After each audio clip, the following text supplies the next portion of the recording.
Big banks who launder drug cartel money refuse to work with legal marijuana dispensaries. Of course, because the big banks are the big banks, the drug cartels. I'm sorry, basically launder their money through there. Basically said the big banks have laundered hundreds of billions of dollars for drug cartels during the depth of the 2008 financial crisis. Drug dealers kept the banking system afloat during the depth of the 2008 financial crisis, of course.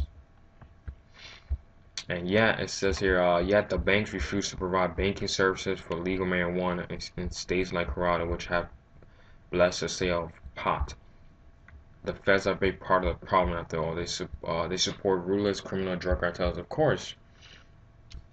They make like 10 times more that the marijuana is illegal than if it's legal. That's the reason why they don't want to deal with the legal pot, especially in Colorado. Because it's legal, so they ain't gonna get as much money if the weed is illegal. Of course, it's common sense because these people are the drug cartel. They run the drug cartels. I mean, they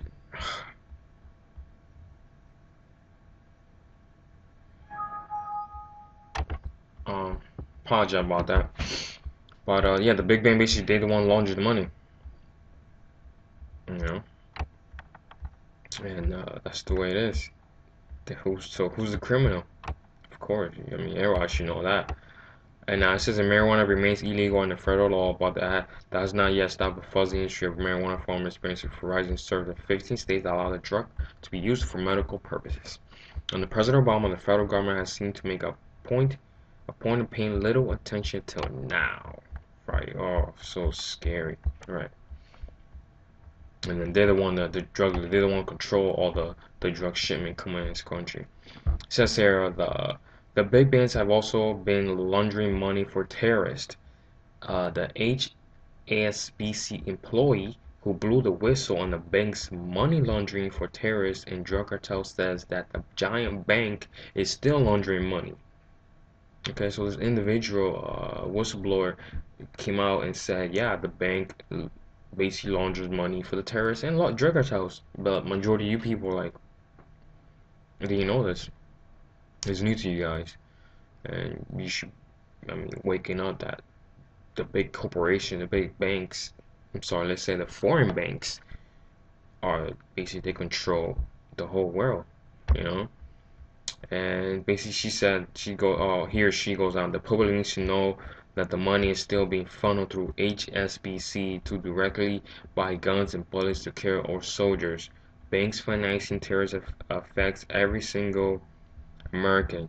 Oh, is it he? Okay. He also said it's disgusting that our banks are still financing terror on 9/11, 2013.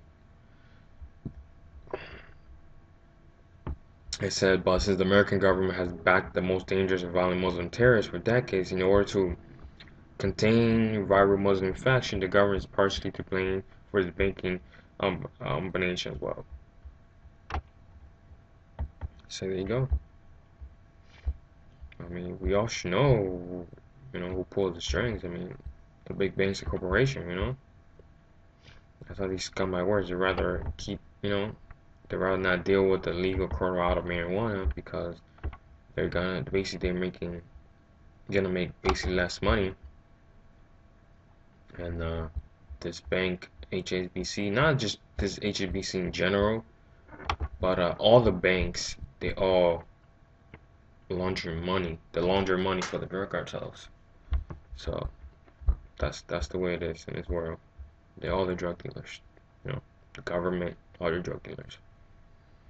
Well, with that said, please subscribe to my video, uh, share, like, comment, and make sure you check my previous playlist, my channel. Peace.